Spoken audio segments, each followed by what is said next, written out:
গত ওডিআই বিশ্বকাপ গত বছরের আগ পর্যন্ত আমরা যদি one of the best batsman বলেন ওপেনার বলেন আমরা হিসাব করতাম তাহলে ডেফিনেটলি ওটার মধ্যে লিটন দাস ছিল। শান্ত সবসময় প্রুভ করে আসছে যে আমাদের one of the best batsman, মানে এখনই সেরা হয়ে যায়নি কিন্তু ওর মধ্যে ওই পোটেনশিয়ালটা ছিল এবং গত টি-20 ওয়ার্ল্ড কাপে সর্বোচ্চ রান সংগ্রহ। সৌম্য সরকার একটা সময় বড় বড় দলগুলোর সাথে যখন আমরা প্রথমে এসে জেতা শুরু করলাম, যেটা নাকি আগে কখনো করে নেই, সে কিন্তু আমাদের জিতিয়েছে। মানে তার একটা বিরাট অবদান ছিল, ইনক্লুডিং সিরিজ উইনগুলো যেগুলো ছিল আমাদের, লাইক সাউথ আফ্রিকা যদি স্পেসিফিক্যালি আরও বলতে চাই। সো ওর মধ্যে পোটেনশিয়াল আছে। তানজিদ তামিম, ওকে আমি খুব একটা কিছু বলতে চাই না,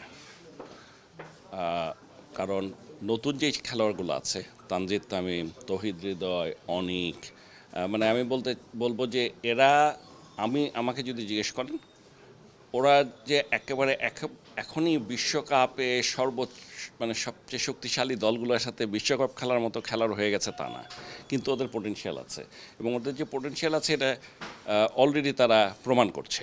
so this is number one. এর সাথে আছে আপনার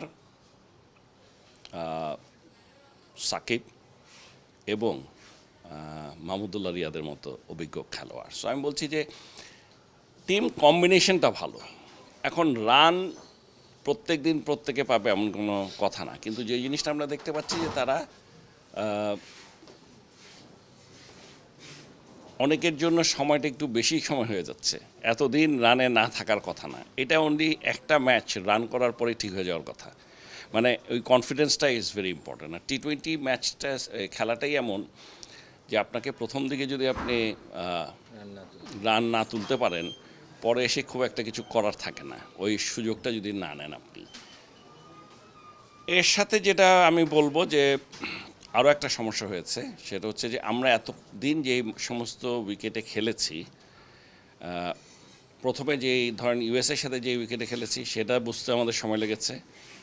গতকালকে ভারতের সাথে যেটা খেলেছি আপনি দেখবেন ওই উইকেটটা আমার কাছে মনে হচ্ছে অনেক কঠিন।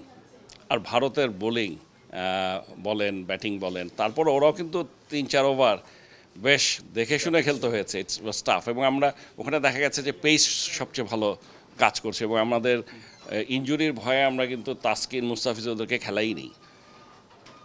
তাসকিন যদিও এখন রেডি, তো তাসকিন মুস্তাফিজকে খেলাইনি, এর মধ্যে একজন করলে সেই আবার ইনজুর, শরীফুল।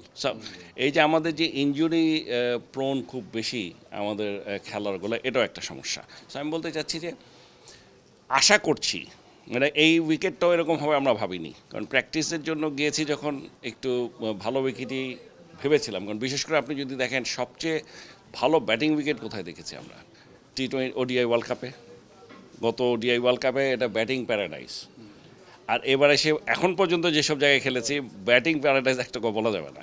সো মনে হয়েছে বরং আরও বোলারদের সহায়ক। যাই হোক, একটু ডিফিকাল্ট ছিল, তবে আমি মনে প্রাণে বিশ্বাস করি যে মূল পর্ব যেহেতু শুরু হয়েছে এবং প্রথম ম্যাচটাই আপনারা দেখেছেন, এটা ভালো উইকেট।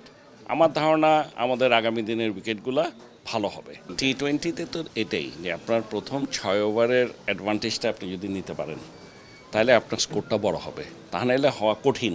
এটা হলো প্রথম কথা।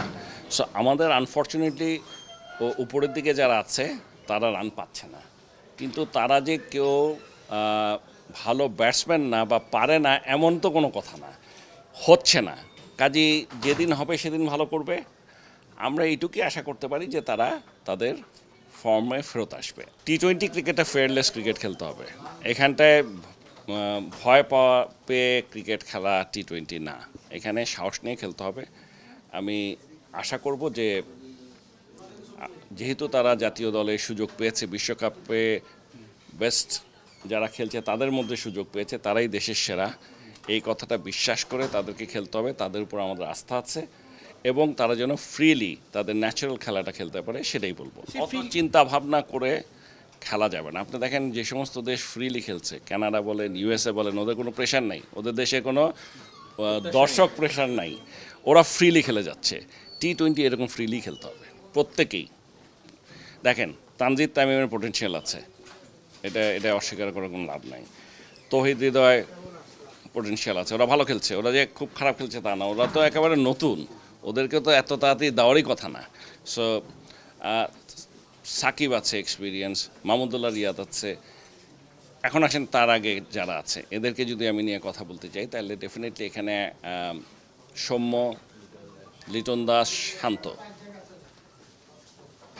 এদের শান্ত আশা করছি যে কোনো সময় রানে চলে আসবে, আর সৌম্য আর লিটন দাস একদিন খেলে দিলেই হবে। ওই দিনটা কোন দিন সেটা হচ্ছে ইম্পর্টেন্ট, আমাদের এখনই দরকার। সমস্যাটা হচ্ছে আমাদের দরকার এখনই, হ্যাঁ সেটাই। সো আমরা এইটাই আশা করতে পারি যে যত তাড়াতাড়ি তারা তাদের সাহস এবং ফর্মটা ফেরত পাক। আমার মনে হয় না যদি উইকেট মোটামুটি ভালো থাকে, মোটামুটি যেটা হওয়ার কথা ওয়ার্ল্ড কাপে মোটামুটি ভালো থাকে, তাহলে আমরাও ভালো খেলবো এইটুকু বিশ্বাস আছে। কারণ আমাদের বোলিংয়ের উপর আমার আবার বিশেষ করে পেসারদের, যদিও শরীফুলের ইঞ্জুরিটা আমাদেরকে একটা ধাক্কা দিল, বাট আমার যথেষ্ট আস্থা আছে ওদের উপর। জিততে হবে আর জিতবো, দুইটার মধ্যে বিরাট পার্থক্য। যদি মনে করেন আমার যেটা এক্সপিরিয়েন্স, আমাদের এখানে ছেলেরা যদি ওরা এমন পরিস্থিতি জিততেই হবে তখন ওরা একটু শেকি হয়ে যায়, কিন্তু যখনই ওদের মধ্যে এই জিনিসটা আসে আমরা জিতবো তখনই জিতে। আমি বলবো এই বিশ্বাসটাই ওদের মধ্যে আসুক, আমরা জিতবো।